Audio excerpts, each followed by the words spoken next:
You gonna be like Lady and the Tramp? No. No, were you calling me a tramp? You're the one that got the stamp, not me. Anyways.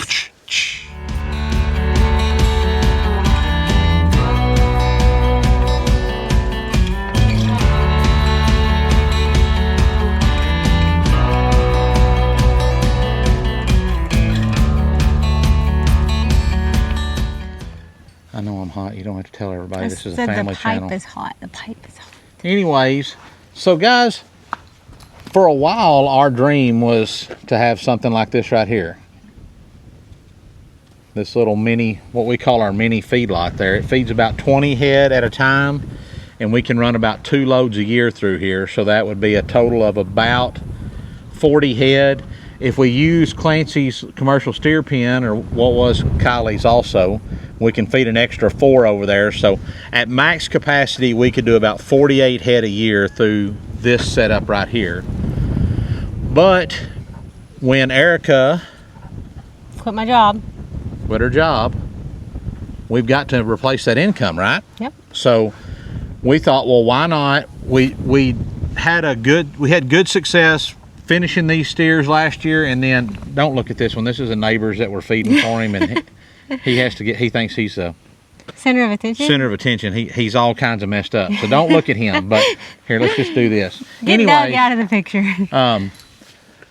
We thought we could just scale this up, where if we could get to where we could sell maybe 120 to 130 a year, that would replace Erica's income, and we could just do everything here at the ranch, and without her having to worry about trying to find another job or anything like that. So that's what we're going to do today. I've had an idea of something that I really wanted to do for a long time, but I just didn't think that the logistics and the money was right to do it. But now I think we're going to have to. And we drove around with y'all about, what, 3 or 4 months ago, and explored spots that we were going to maybe build our barn on. So maybe Erica can put in some pictures here of the inspiration for this. Yeah. I'll link the video where we drove around this place, and then I'll go ahead and put pictures, because I took a few pictures. I've got some on my cell phone. Yeah.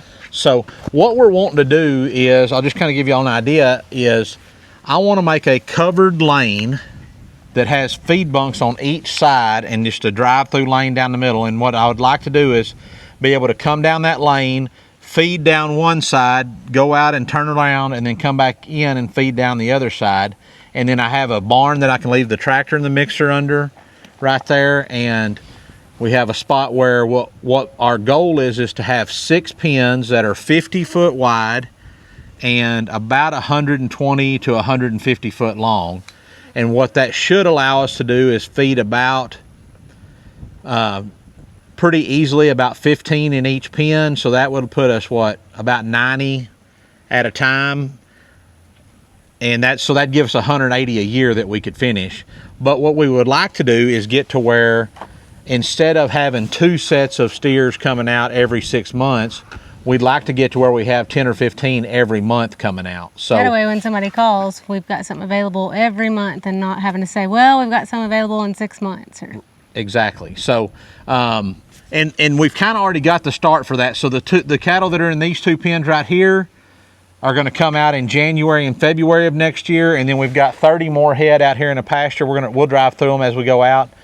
That'll be, you know, March and April, maybe into May, and then we've already got our eyes on some more cattle to buy that'll get us through the first half of next year, and then you know, maybe some calves that are being born now we can get bought right after the first of the year that'll go into the feedlot when these come out. So without further ado, let's go get it looked at. Let's drive on up there. But before we get too far into this video, we want to take some time to thank today's video sponsor. Well guys, I want to introduce y'all to the Anchor Solix F3000 right here. It's the longest lasting essential home backup there is. One of the coolest things I like about it right off the bat is this easy tow handle. You can move this thing anywhere you want to. You can store it standing up, or you can set it down. That's what I'm going to do. Put the handle down first, lock it in, and then I'm going to set it down. So right here, first thing let's do is turn this unit on. See, it powers up right here. 100% charged. Nothing's running on it. We've got a light here that we can turn on, so if it's dark, your power goes out, you find your Solix, you know where it's sitting, you walk over, first thing you're going to do is turn your light on. You got 3 different settings on that to see what you're doing so that you can get everything ready to go. For us today, we're going to be using it to power our deep freeze. It's full of beef from our feedlot steers. You know, there's about 250 pounds of beef in here, close to $2,000 worth of meat in this freezer right now. So that's something that's very essential that we keep powered in the event of an outage. So turn that light off so y'all can see. I'm going to plug this guy in right here. You can see right now I haven't turned the power on. This extension cord hadn't lit up, but with just a press of this button right here, I've turned my power on. It's giving power to the deep freeze here. So it's going to start running. It shows you right here that right now, at the condition we're in right now, we've got about 4.5 to about 4 days remaining on how much how long it can power this. Now really, this thing's not asking for any power. It's still frozen and all that. Realistically, what you're looking at on one of these is you're going to get about 2 days worth of power to power a refrigerator or, you know, your small appliances. We can plug in some extra stuff over here and we'll show you that in just a minute. But the F3000 has an ultra low idle power to extend the backup time. So what that means is it'll power this deep freeze for about 2 days during outages. But in those instances where the power's coming on and off, it'll set itself on standby and be there for up to 5 days. So when it needs to charge this thing or it needs to supply power to the deep freeze, it's ready to go. All right, guys, and I work from home, so being able to keep all our devices charged, we've kind of got a charging station over here. It's not very organized, but we've got our radios here, we've got our camera here to keep all our content going, our scale head when we're working cattle, and we're able to keep all that charged with our power station as well. All right, guys, another thing you need to keep in mind anytime you're looking at one of these power stations is you got to be able to meet your demand. So you can start with this 3 kilowatt hour and expand it all the way up to 24 kilowatt hours. In solo, just like this, you can add up to 3 expansion batteries. If you go bigger in a parallel system, you can add up to 6. So that's something to keep in mind. So start smart with the 3600 watt, 120 volt right here on the F3000. You can add a battery to it and expand it up to 7200 watts and 240 volts. So guys, if you're interested in a portable power station, we highly recommend the Anchor Solix F3000. Right now, the Anchor Solix F3000's got an amazing discount, so click the link below to take advantage of the offer. And now let's get back to our regular programming. So these are the next round of steers that are going to go in when we get this new set of pens built. There's 30 of these black Angus steers standing out here. They're just running on this grass right here. This is Bermuda grass. There's a little bit of some switchgrass. There's kind of lots of native grasses in here. And what we're doing is we're just going to graze these cattle out here, grow their frames. These calves range in weight from about 560 pounds to in the early, the low 7s. And I really like them to weigh, 750 to 850 when they go into the feedlot. And these calves are really gaining good. And they'll probably be up in that 800 range when it's time to put them in the feedlot here in a month or so. But some of these calves are pretty young, and I want to get a little more maturity on them. Even if they're at the right weight, I want them to have some maturity. But you can see how tall this grass is in here, and so we're just going to run them on this for a few more months until it's their turn to go in. And we'll also supplement them now that it's kind of towards the end of summer. We're going to start supplementing them with probably about 2 pounds a day per head of 28% DDG cube, dried distiller's grain, just to give them the protein they need. Because as this grass gets shorter and it starts to getting closer to going dormant, it's not going to have the protein in it that it needs to help them grow. So we'll supplement that with some extra feed. But we've talked about in our past videos and shorts and stuff, where did we want this? Do we want to build the feedlot right next to the house? I would love that, but there's not really a good spot to do it the way I want to do it. I thought about building it right up here. It's kind of flat right here, or it appears to be flat. It drops off here. But really, when it rains, I've seen water run completely across this road for a couple hundred yards. because there's so much that fall from those fields over there coming across here. So I don't really want to build it up here. I've talked about buying a place, you know, maybe 5 or 10 acres. There's a couple of places down the road here that are 5 or 10 acres that we could buy and then build a barn or something like that on there to do it.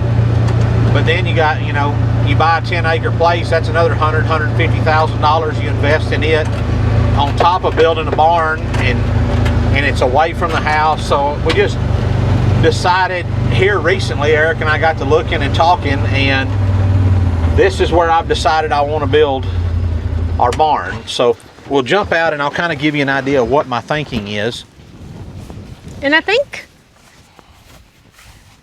you know, the only, what? Oh, it looked crooked for a second.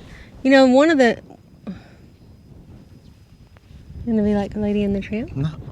No, were you calling me a tramp? You're the one that got the stamp, not me. Anyways, I think the only reason that we didn't actually look at this spot a lot to begin with was like the fence line. Like we saw it as a permanent barrier, and it's not a permanent barrier. I'm glad you brought that up, because that is one thing that I struggle with a lot. Is I have visions, not like those kind of visions, but I have ideas, and I'm like, but a lot of times I get constrained to trying to conform to things that are already there. It's like I don't want to, like where we built our lots and stuff at, that started out as a hay trap, and I just slowly over time, Eric and I put it into steel.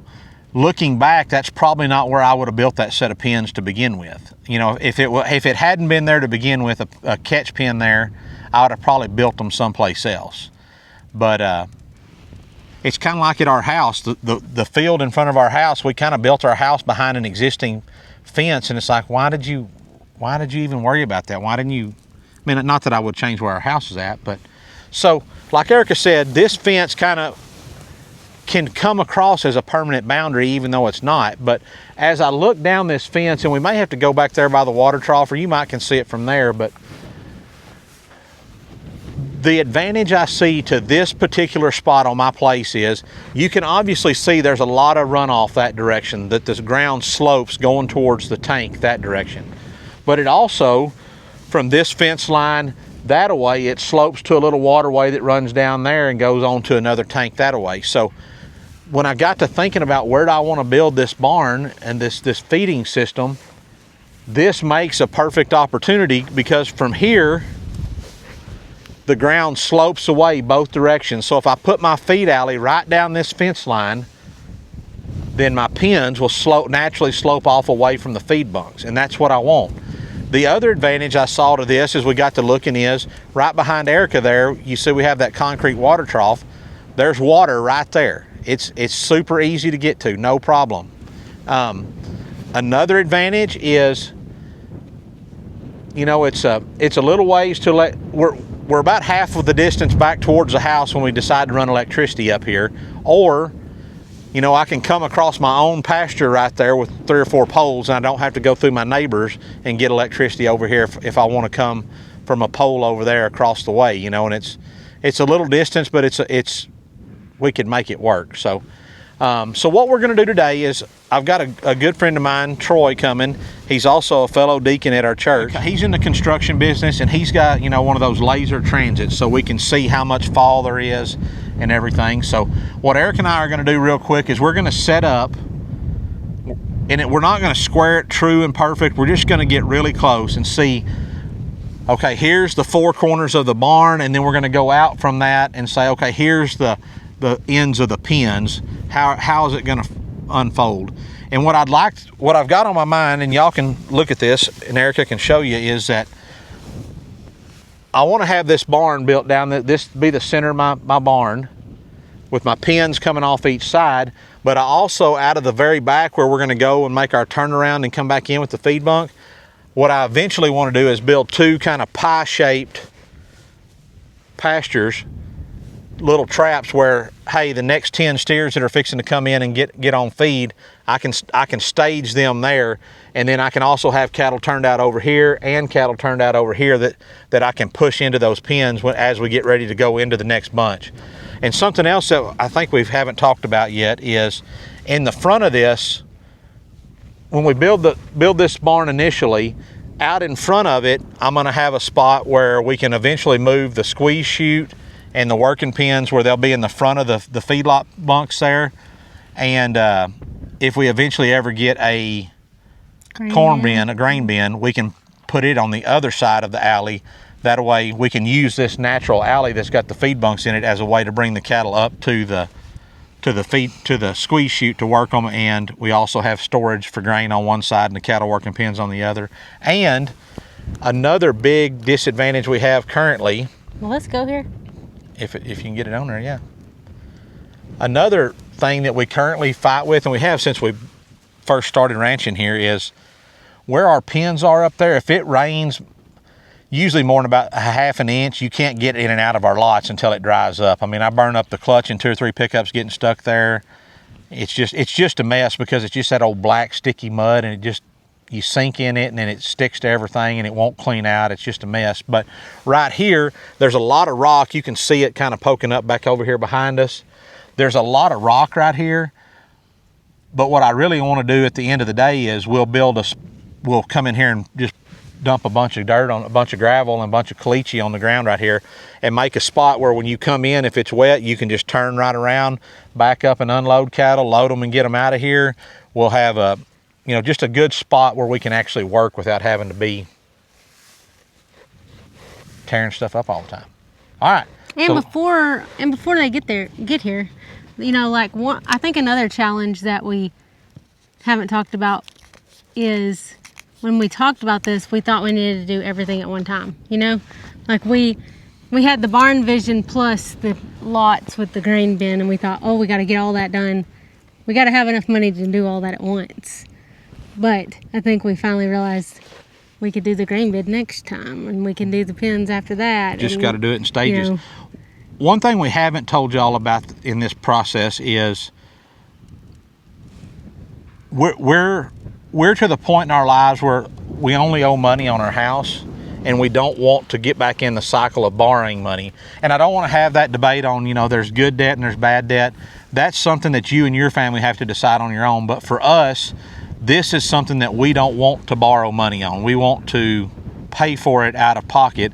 And we've been blessed through social media, the income we've earned there, and through the income we've made on our ranch, on our other ventures here that we do on the ranch, to be able to build the barn out of pocket.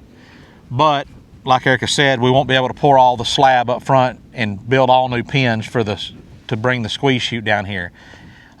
Corn is really, really cheap this year. It's probably under $4 still. So it really hurt us to not, we really wanted to put the grain bin in this year. I mean, the amount of corn that I'm projecting we'll feed this year will pay for the grain bin. If we save $1 a bushel by buying it now and putting it in our grain bin, it would pay for the cost of the grain bin in the first year in savings if we have to give more than $1 a bushel for it, or $1 a bushel more than what we can buy it for right now. But in the same token, I don't want to get into that cycle of, because I don't want the stress of knowing, hey, I got a payment due in six weeks and we don't have the funds there for it, or we haven't sold these calves yet, so I'm not going to be able to make that. We got enough stresses. Yeah, I don't want to jeopardize our whole operation because I was trying to grow too big too fast. So in my mind, we're just going to pay for what we can, and then we'll just drive and get corn until we get enough money saved up to build the bin. So let's get started. I think this should be the front of where the cattle working pens would start, somewhere right in here. This would be the front of them. Okay. Right across here somewhere. And then I think we need to allow probably 40 to 50 feet there of room to build the lots and put the squeeze chute and all that. Because if I look over there, I think those pens over there are, we might go look at them. Let's go measure them right quick. I don't think we quite need this much room, but let's just say let's start somewhere about right here. So we got 10, 20, 30, 40, 50, 60, 70, 80, 90. So we need 100 foot, which that's fine. We can go off to the side 100 foot. But how deep does it need to go here? So let's see, we got, here's the best way to count that is back there. We got from that little gate to the first pin that goes into the lots, we got 1, 2, 3, 4, 5, 6, 7. 6, 7. 6, 7, so that's 70 feet. And then we got 10, 20, 30, 40, about 50 feet. So 50 and 70 is 120. Is that about right? So I think we probably need to leave about 100. I think 100 foot would be fine. Better leave 120. Always make it bigger than what you think.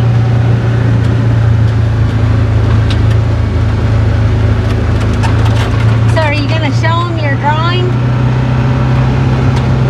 The one of what the barn's going to look like? Yes, we can insert that here.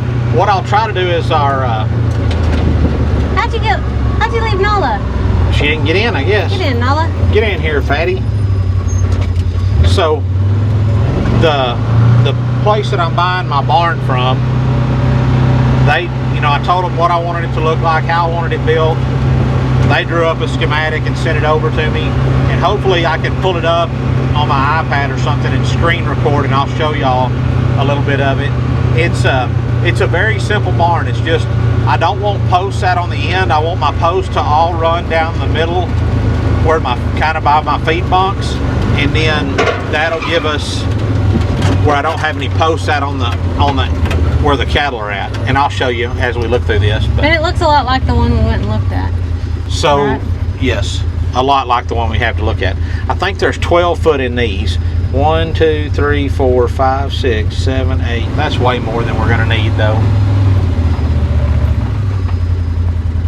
I think. Yeah. We're going to start right here. On the post? On that post. So you ready? I think so.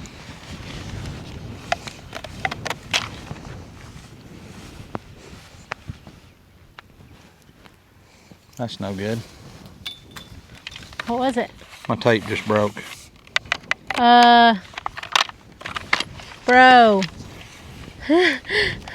How are we gonna measure? Well, we're just gonna measure. We're gonna start right here at 10 foot. So we're gonna know everything's 10 foot off, okay? Okay. So hook this around the fence where the 10 is on the down low. Or just hold it right there. So I need to go to 30 foot. Okay. Your steak's over there. Yeah. If this is 3, 4, what's... Bro! What, are you an ants? I was like, what is that? I couldn't see it. What is it? Stinging nettle. You already been in it? All over my side. Okay, what is... That's times 5. So we need to go out that way 15 foot. Actually, we're just gonna square it up right here.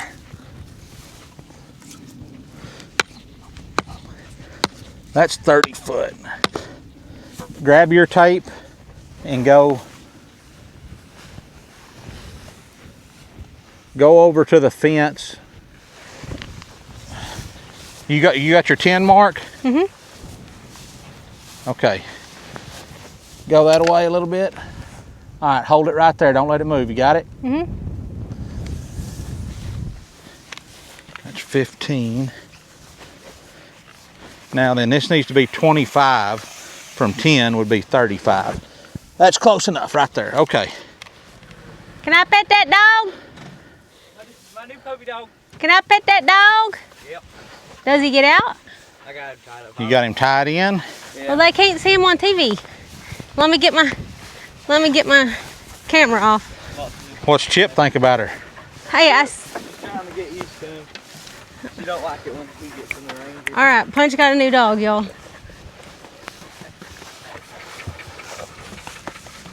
Is this Tyrell? Yeah, Terrell. Terrell. How old is he? 18 months, I think. What's up, Terrell? Dude, that guy's 14 years old. I thought you said you were getting a puppy. What are you gonna do with him? Try to turn him into a bird dog. Bird dog? I thought you're gonna teach him to retrieve Doves? Yep. iguanas. So pretty cool. Try to do that and deer. Try to figure out deer and he's free. He was free? You got a free? German GSP? Corner. Huh. Yeah. The guy's moving to Louisiana or something. He didn't want to bring him with him. All right. Well, Sorry. you gonna go show Clarence? Yep. He's sleeping on the couch. Yeah, you're gonna have to wake him up. Oh, came to show y'all. He looks good, Punch. Where'd you get them fancy shoes? Dang.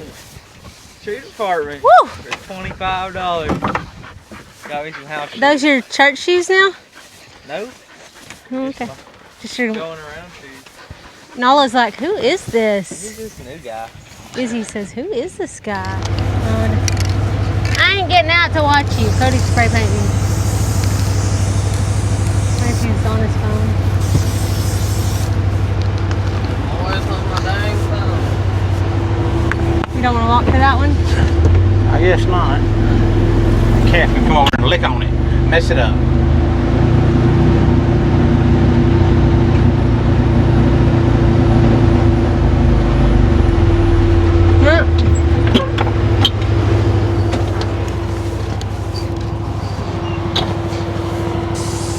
All right, we got them all.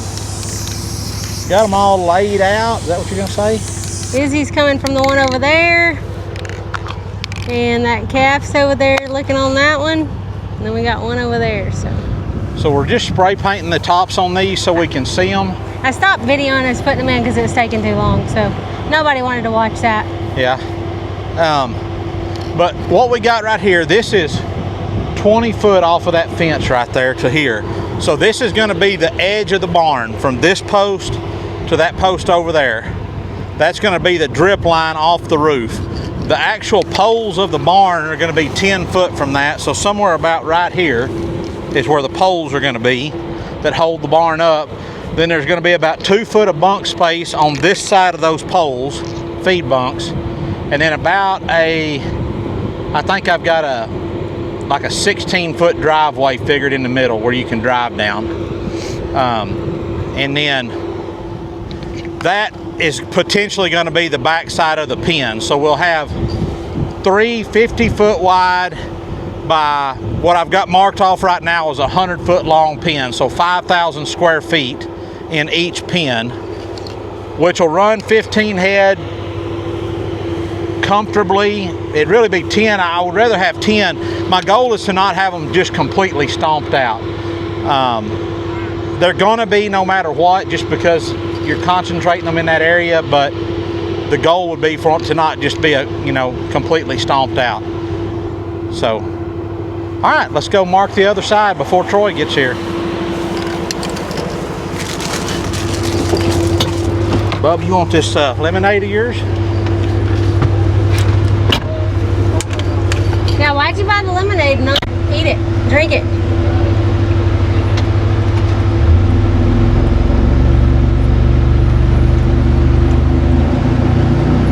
So when Troy gets here, which he's on his way, we're gonna go to each of these points from the center up here when we set up, and I'm gonna see what the fall is from each point, at each point from basically the center of the road up here, where what we're gonna call the center of the barn, and that'll give me a good idea of what we're looking at as far as how the water's gonna get away. It doesn't look like it's a whole lot, but I bet it's gonna be more than you think. Like when we set the last post back there, I couldn't see the post that was over here. And go on now, don't you be messing with that. They're gonna tear all your deals down. All right.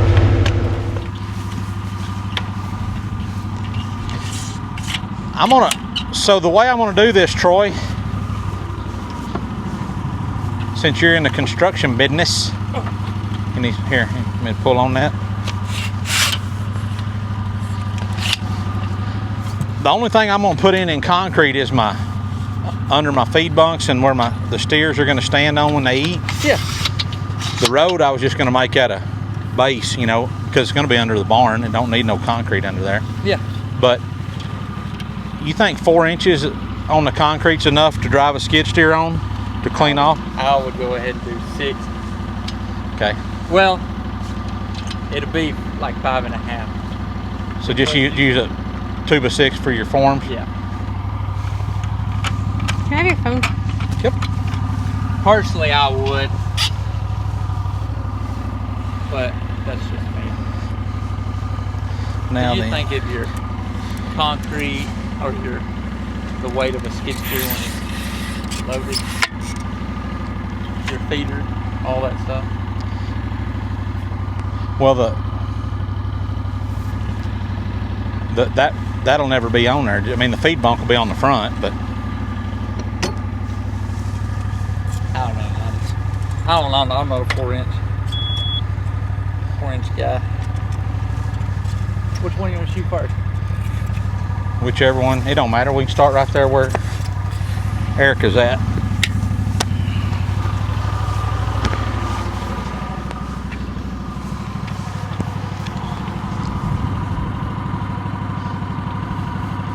So will this tell us how far it's, you already marked it? No. This is just a weight.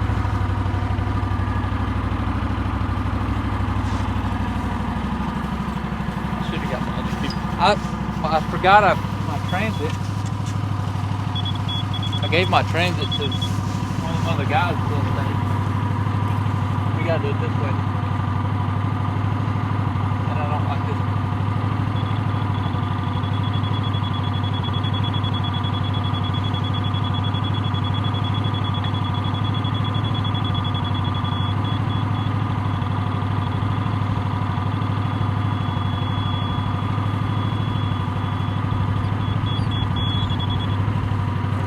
You can write that down.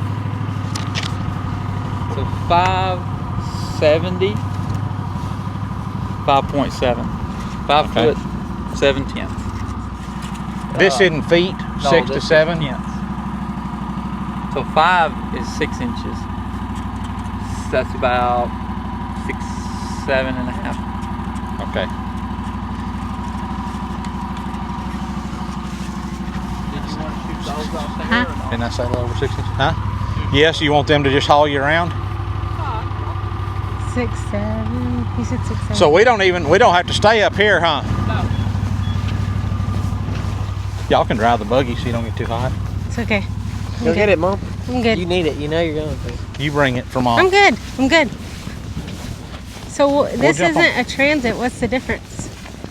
What's the difference between this and a transit, Troy? Different? Yeah.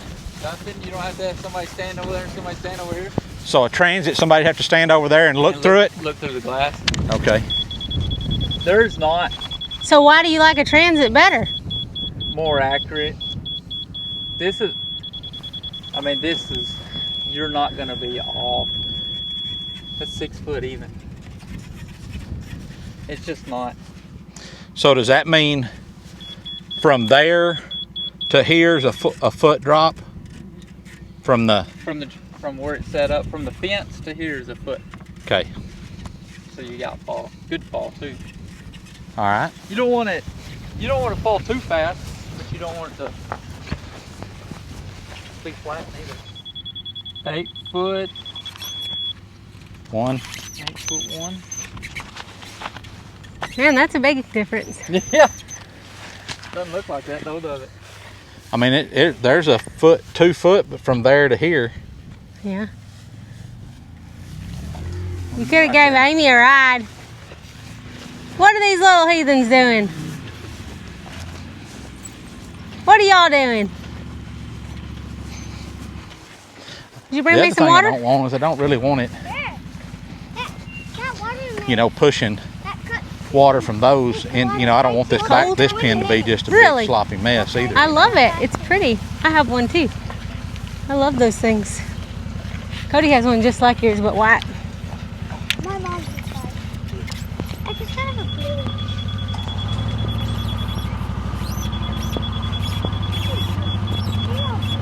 Building a barn. Oh, Yeah, 7.7. sheep? for the cows, for the steers, feedlot steers. It's gonna be a big old barn. Only time I've ever used one of these is to mark controls more. These are handy, especially by yourself, Fred? because you don't have to have two people. And Somebody helping him? All his helpers. I don't know, they're handier. And I've built the whole school with one of these. So be dead on. Transit's not much better, but Well, let's go to the other side and get them for her. What's if you're up? talking a tent. Hello. Guys, we had to take a little break and go to church. We had a singing and ice cream social. And yes, we took our own ice cream, even though everybody there was my favorite Big Red ice cream there. There was some homemade peach, which I'm not a big fan of that, but I bet it was good. Was there some Butterfinger ice cream, homemade Butterfinger? Or No not? Butterfinger. The Butterfinger didn't show up. Oh, But there was a lot. RT. There were a lot of ice cream flavors, and Cody actually had to leave, and he didn't get there until like everybody had went through the line, and I had got him out some of our carnivore ice cream and put it in the freezer, and so I didn't give him a choice to come through the line. It was good though. I was glad she kept me in line. So, but we're back at the house now, and I was going to kind of just show y'all. I kind of mapped this out. I don't know if y'all can see it there very good, but I've got all the points on there. So from the center of the road, which I'm going to kind of turn around, maybe or Erica can turn it around. We turn around. I never did really draw up a map. I should have drawn it. You can see here we've got these stakes. Can you see the stakes in there? I don't know how good you can see them, but like One of them's kind of right over here, and then it runs all the way through. So the main road of this, oh, sorry, I turned it around on me because I was trying to level it. Okay, I'm ready.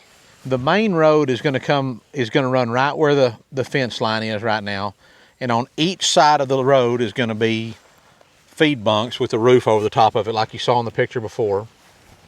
So from up there where the start of the road and the start of the barn is going to be, there's about, from the middle of the road to the outside edges, there's about a foot drop, and then back here to these corners back here, there's about a 3 to 4 foot drop from up there to back here. So what that tells us is that all of the water, when it rains, is going to, from our feed road, is going to go out away from it and down this way. So it's going to kind of run like this, away and out. So I'm pretty satisfied with that. I think this lays us out the best possible spot to build this feed barn like we want. The only thing I don't know is whether or not I may want to move it forward some or move it. I know I don't want to move it further down this way. The only reason I might want to move it forward, I need to draw up a set of exactly how I want my pins to be, so I know how much room to allow for them. But we could eventually add on another 50 or maybe 100 foot onto this barn and still have room.